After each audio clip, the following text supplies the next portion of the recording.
नमस्कार मित्रांनो, good morning. ठरल्याप्रमाणे आज अक्कलकोट ते गाणगापूर टू तिरुपती बालाजी अशी ट्रिप आहे. पण एवढं काय तिरुपतीला पोचणं शक्य नाही, कारण 12 ते 14 तासाचा प्रवास आहे. पण वाटेत आम्ही कुठेतरी थांबू.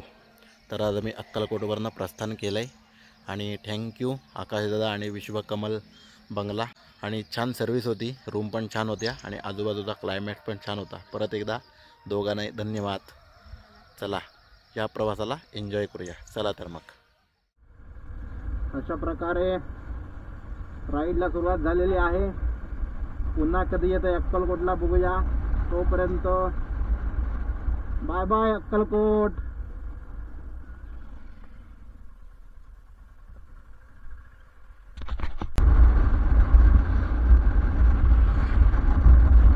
राईडला सुरुवात झालेलीच आहे मित्रांनो.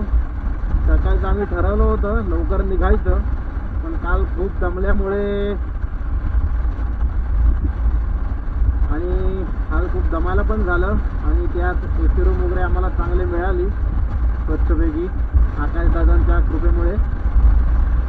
आणि जी झोप लागली ना, 7 तास झोप लागली, पण एक नंबर आमची झोप झाली. त्याच्यामुळे उठायला जरा उशीर झाला आम्हाला आणि त्यामुळे निघायला सुद्धा उशीर.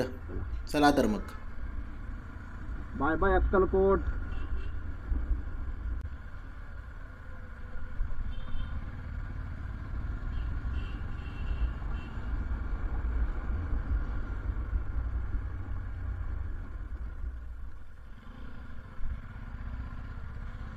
जय गो माता दी.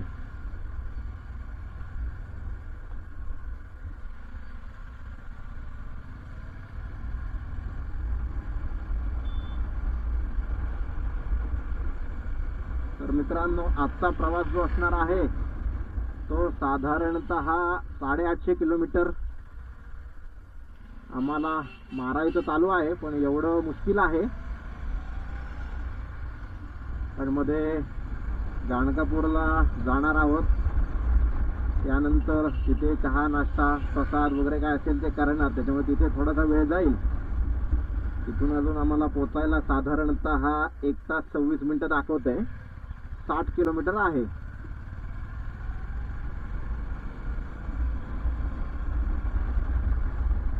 पण रोड खूपच चांगला आहे, त्यामुळे गाडी आम्ही पळवतोय छानपैकी. 90-100 वरती जातच नाहीये. रस्ता किती चांगला असला तरी आम्ही एक लिमिट ठेवलेलंच आहे आणि माइंडला सेट करून ठेवले की काही झालं तरी, किती रस्ता चांगला असला तरी गाडी पळवायची नाही म्हणून. कारण मजा तर आलीच पाहिजे, नाही असं नाही. उगाच गाडी पळवतोय, वाटेत कोणतरी अचानक आला तर काय करू शकत नाही. तरी सेफ्टी कपडे चढवलेले आहेतच अंगामध्ये, पण उगाच रिस्क कशाला घ्यायची. इमानदारी चालवायची. ॲव्हरेज पण छान देते मग गाडी.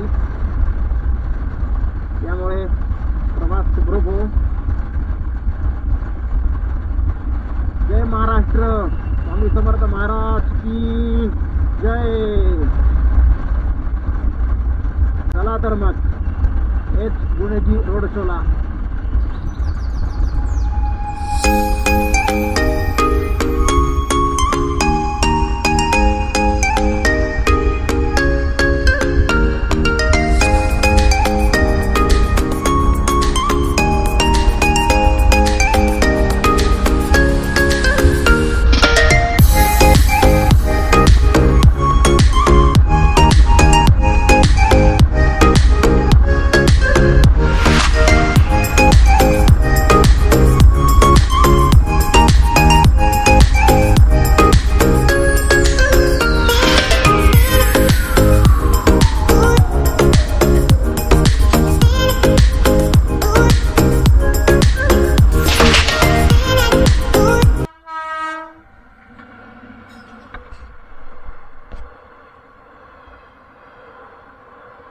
अक्कलकोटवरून निघालो, गाणगापूरला चाललोय. तर आम्हाला वाटेत क्रॉसिंग लागलेला आहे, तर आम्ही थांबलो इथे. ट्रेन तुम्हाला समोर दिसतेच आहे.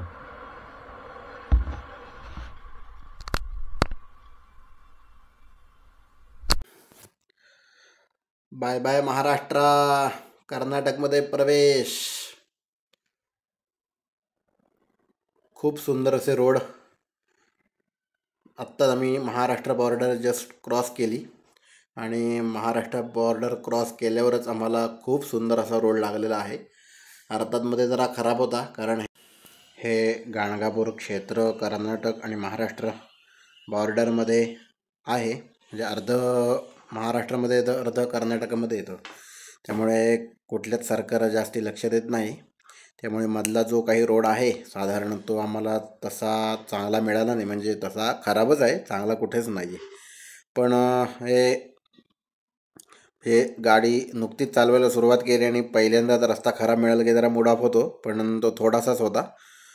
पण तर तुम्हाला समोर दिसतोच आहे बघा, कर्नाटकमध्ये आम्ही प्रवेश केला आहे आणि काय खूप सुंदर असं रोड आहे. आजूबाजूला छान तुम्हाला निसर्ग सौंदर्य, लांबलचक जमिनी, लोकांच्या लांबलचक मळे असे बघायला मिळत आहेत, जिथपर्यंत आपली दृष्टीसुद्धा पोचत नाही.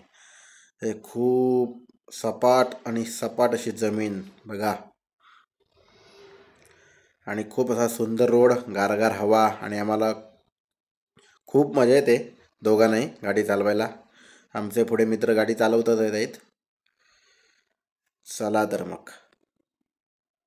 आणि ॲक्च्युली हे असं आमचं अक्कलकोटला आम्ही आलो आणि म्हटलं चला इथे जवळच आहे गाणगापूर, तर मग गाणगापूर करू आणि मग पुढे तिरुपतीला जाऊ. तर आमचं काय गाणगापूरला जायचं फिक्स असं नव्हतं. आम्ही तिरुपतीच आमची राईड अशी फिक्स केली होती, तिरुपतीलाच जायचं काही करून. आमचे मित्र म्हणाले वाटेत अक्कलकोट आहे, तुळजापूर आहे, गाणगापूर आहे. म्हटलं अक्कलकोट वाढल्यास करू, म्हणजे मध्ये एक स्टे होईल आपला साधारण 400-500 किलोमीटरवर. मग सकाळी तिथे आम्ही उठून वगैरे बघितलं मॅपवर वगैरे, तर इथे जवळच दाखवत होतं. म्हटलं चला आणायचे होतं आहे तर जाता जाता करू. त्यानिमित्ताने गाणगापूर दर्शनसुद्धा होईल आणि फिरणंसुद्धा होईल आमचं. फिरायला तर मी बाहेर पडलेलो आहोतच, त्यात काही वादच नाही. म्हटलं चला होतं इथे आणायचे करू, पुढे जाऊ. आणि खूप असा सुंदर रोड बघताय तुम्ही बघा, आजूबाजूला छान मळे आहेत, लोकांची शेतीवाडी आहे आणि त्यातून हा सुंदर असा एकपदरी असलेला छानसा रोड. चला तर मग, जय महाराष्ट्र.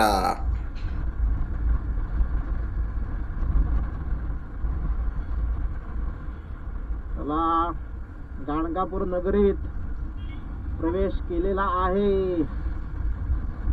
श्रीपाद वल्लभ दिगंबरा दिगंबरा दिगंबरा, श्रीपाद वल्लभ दिगंबरा.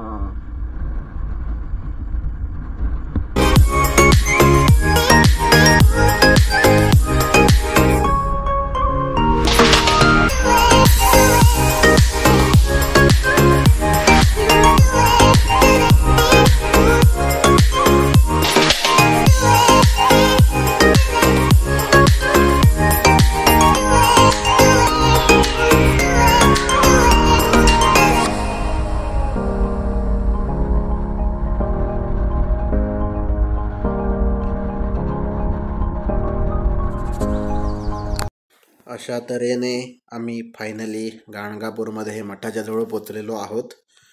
1 तासाच्या प्रवासानंतर. खूप भूक पण लागलेली आहे, पण म्हटलं पहिलं देवदर्शन वगैरे करू आणि निघता निघता पेट पूजा वगैरे करू. तत्पूर्वी आम्हाला इथे हे आजोबा भेटले. हे बघा मागणं येत आहेत, तुम्हाला दिसत आहेत. आमचे मित्र त्यांना विचारत आहेत की काय गाडी वगैरे कुठे लावायची, काय कसं दर्शन घ्यायचं. त्यांनी आम्हाला छान असं मार्गदर्शन वगैरे केलं. तिथून आम्ही थोडंसं पुढे आलो आणि पुढे आल्यावर परत आम्ही एका दादांना विचारलं की गाड्या वगैरे काय कुठे कशा काय लावायच्या. त्यांनी आम्हाला सांगितलं की इथे गाड्या लावा, तुम्ही सगुण निर्गुण पादुका भीमा अमरजा संगम हे तिन्ही यात्रा पूर्ण करा, म्हणजे तुमचं दर्शन इथलं पूर्ण होईल. आणि त्याप्रमाणे आम्हाला पार्किंग छानपणे मिळालेलं आहे. त्यांची पार्किंग फी वगैरे मी काय ती दिली आणि छानपैकी गाड्या लावल्या. त्यांनी सांगितलं समोर हॉलसारखं आहे, तिथे वॉशरूम वगैरे आहे आणि एका साईडला जागा वगैरे आहे, तिथे तुम्ही सामान वगैरे ठेवा.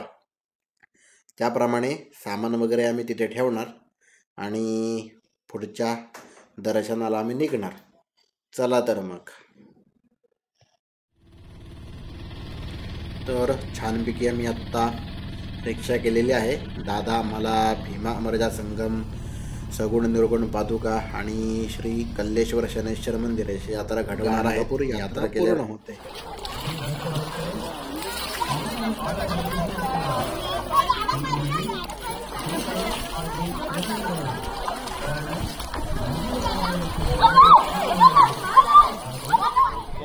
अशा प्रकारे आम्ही भीमा अमरजा संगमावर पोचलेलो आहोत. ते गाणगापूर यात्रेतलं पहिलं असं स्थान आहे आणि तुम्ही पाहताय की भीमा अमरजा संगम. लोक पण खूप आलेले आहेत, भाविक खूप आहेत. कोणी आंघोळ करतंय, कोणी कपडे धुतंय. आणि इथे आत्ता मी पोचलो आहे आणि इथे मंदिराचं कामसुद्धा चालू आहे. त्यामुळे जरा थोडा परिसर अस्वच्छ आहे, पण ते होतच काम चालू असल्यामुळे. आणि सुंदरसा असा परिसर आजूबाजूला असलेला. चला तर मग आपण आता मंदिरात जाऊ.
मंदिरातून बाहेर आल्यावर वाटेत परिक्रमेच्या मार्गामध्येच हे लागलेलं निर्गुण पादुका मठ मंदिर आहे, कर्मस्थान.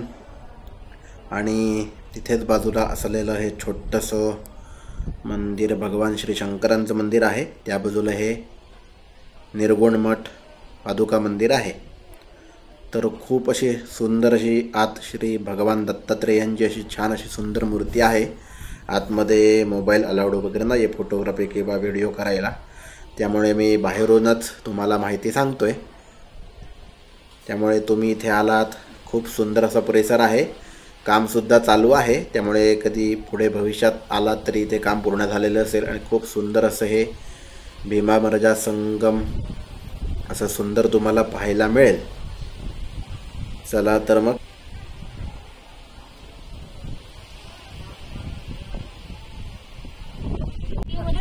आत्ता आम्ही चाललो आहोत गाणगापूर येथील भस्माचा डोंगर इथे आम्ही आलेलो आहोत. आणि तुम्ही आजूबाजूचा परिसर पण बघताय. बाजूला गोशाळा आहे, या साईडला इकडे गोशाळा. दादा गाईची सेवा करतायत, खायला देत आहेत. त्यानंतर बाजूला त्या साईडला खालच्या साईडला म्हशी आहेत.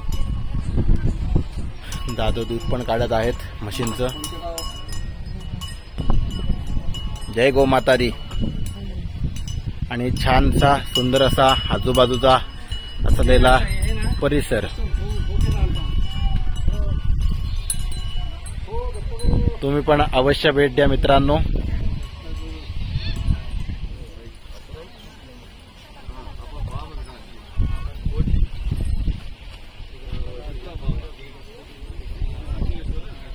भस्माचा डोंगर म्हणजे असं काही नाहीये इथे, पण ही जी माती दिसते तुम्हाला, ही पाण्यात तुम्ही कालवून लावल्यावर ही पांढरी दिसते. हे बघा, आमच्या मित्राने इथे लावलेलीच आहे.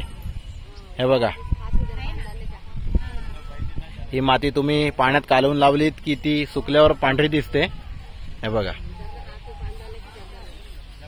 तर काही लोकांचा समज आहे ते भस्माचा डोंगर म्हणजे पूर्वी होता असेल, पण आता खूप लोक येतात, माती घेऊन जातात, त्यामुळे आता सध्या असंच आहे. पण ही जी माती दिसते तुम्हाला, ही चाळून वगैरे घेतल्यावर, व्यवस्थित चाळल्यावर, पाण्यातून लावल्यावर मग ती भस्मासारखी दिसते. असं है इथलं रहस्याचं गूढ आहे. बयो किती गोड गते, कसं बघते छान.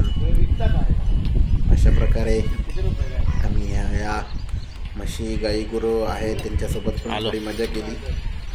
बघा कशी बघते माझ्याकडे रागाने. काय ग, मी काय केलंय तुझं? अरे दादाने आत्ताच आम्हाला ताजं निरसं दूध काढून दिलेलं आहे. गाईचं, सॉरी म्हशीचं दूध आहे. आत्ताच काढत होते. ताजं मस्त आम्ही निरसं दूध पिण्याचा आमचा योग आलाय. धन्यवाद दादा.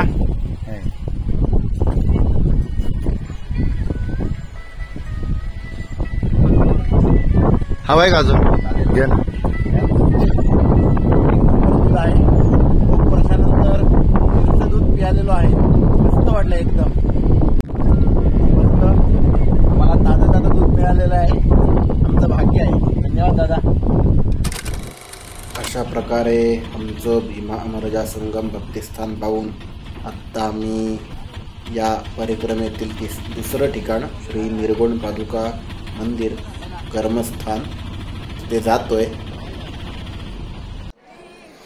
आणि इथे आम्ही आत्ता पोचलोय आणि लाईनीमध्ये उभे आहोत. दर्शन बघूया आता किती वेळ लागतोय ते दर्शन व्हायला. भाविकसुद्धा खूप येत आहेत. साधारण दुपारचे 11 साडे 11 झालेले आहेत आणि खूप भूकसुद्धा लागलेली आहे आम्हाला. आणि यात्रा पूर्ण झाली की भरपेट आता नाश्ता करणार आणि मग परत पुढच्या प्रवासाला निघणार. तत्पूर्वी आपण पाहूया श्री निर्गुण पादुका मठ श्री भगवान दत्तात्रय प्रभूंचं कर्मस्थान हे आहे.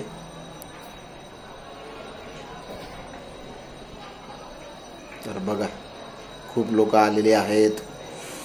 कोण जपजाप्य करतायत, कोण बाजूला गुरुजींकडनं पूजा अभिषेक चालू आहे तिथे, कोण असेच इकडे तिकडे फिरतायत, गप्पा मारतायत. आमचं सुद्धा छान असं दर्शन झालं आणि खूप छान वाटलं इथे येऊन. तुम्ही पण नक्की या, दर्शन घ्या, यात्रा पूर्ण करा.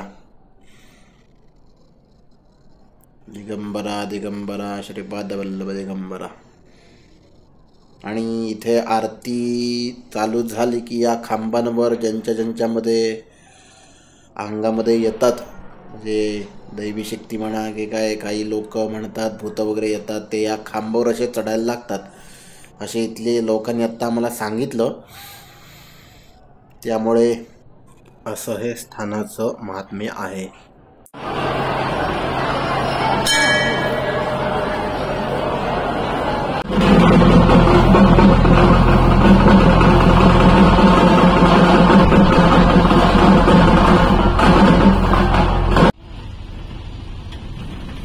आणि अशा प्रकारे आम्ही या परिक्रमेतील शेवटचं तिसरं स्थान श्री कल्लेश्वर आणि श्री शनैश्वर मंदिर मुक्तिस्थान या ठिकाणी चाललेलो आहोत.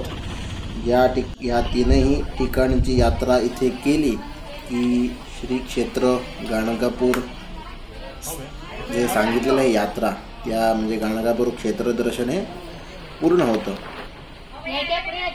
तर खूप मजा आली, खूप छान वाटलं. छान असा आजूबाजूचा परिसर आपल्याला पाहायला मिळतोय.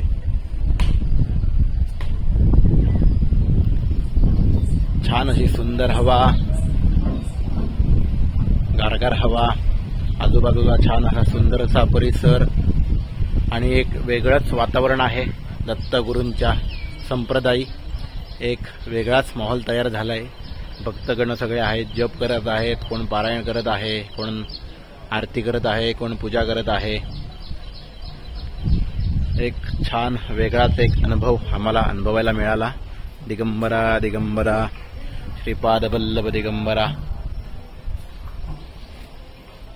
या प्रकारे आमची भक्ती अमरजा संगम, भक्तिस्थान, निर्गुण पादुका भक्तिस्थान आणि कल्लेश्वर आणि श्री शनेश्वर मंदिर मुक्तिस्थान अशी ह्या 3 ठिकाणी भेट दिली की गाणगापूर यात्रा पूर्ण होते. तशी आमची गाणगापूर यात्रा पूर्ण झालेली आहे.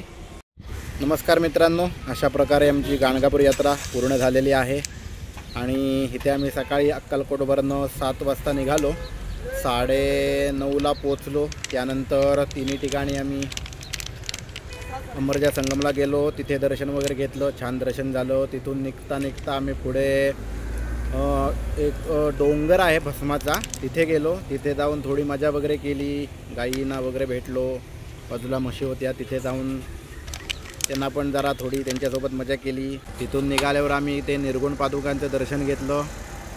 त्यानंतर कल्लेश्वर शनेश्वर यांचं मंदिर बघून दर्शन घेऊन आम्ही शेवटी आत्ता नाश्ता वगैरे पोटभर केला, फ्रेश वगैरे झालो. साधारणतः आत्ता वाजलेले आहेत 11:30 वाजलेले आहेत आणि इथून आम्ही आत्ता पुढच्या प्रवासाला निघत आहोत. साधारणतः इथून आमचं अंतर आहे गाणगापूर टू तिरुपती बालाजी. आम्हाला आत्ता 650 अंतर इथून कापायचं आहे. साधारणतः आम्हाला 12 ते 13 तासाचा प्रवास आहे, पण मध्ये थोडा वेळ थांबून इकडे तिकडे थांबून 15 तास तरी लागतील. पण एवढं शक्य होणार नाही तिरुपती बालाजीला. त्याच्या आधी आम्ही कुठेतरी अलीकडे साधारणतः 450-500 किलोमीटर अंतर झालं की थांबू, रात्री स्टे करू आणि उद्या सकाळी उठून पुढे जाऊ. चला तर आत्तापर्यंतचा केलेला ब्लॉग कसा आहे तो सांगा. आवडला असेल तर शेअर करा, आपल्या चॅनलला सबस्क्राईब करा आणि तुम्ही अक्कलकोट, गाणगापूर आणि इथल्या या 3 स्थानाला भेट द्या किंवा यात्रा करा, नक्की करा. यायचं असेल तरी सांगा, आपण माहिती तुम्हाला देऊच. आणि पुन्हा एकदा सांगतो, आपल्या मराठी माणसाला सबस्क्राईब करत राहा, शेअर करत राहा, लाईक करत राहा आणि असंच तुमचा भरभराट मिळू दे. इथे पण लोकांनी खूप आमचं कौतुक केलं आहे. आम्ही पनवेलवरनं निघालो आहे, बाईक घेऊन इथपर्यंत आलो आहे आणि इथून पुढे तिरुपती बालाजीला चाललो आहे. तर खूप त्यांनी पण सबस्क्राईब केलेलं आहे. ते म्हटले आम्हाला यूट्यूब चॅनलला सबस्क्राईब करायला, तुमचा चॅनलचा नंबर द्या. पण गाडी वगैरे बघितल्यावर त्यांनी चॅनलला सबस्क्राईब वगैरे केलं आहे. अशा प्रकारे तुम्ही पण करा, पुन्हा एकदा सांगतो. आणि नक्की भेट द्या. सगळी माहिती तुम्हाला मी सविस्तर ब्लॉगमध्ये सांगितलेली आहेच. चला तर मग पुन्हा भेटू, तोपर्यंत टाटा, बाय बाय.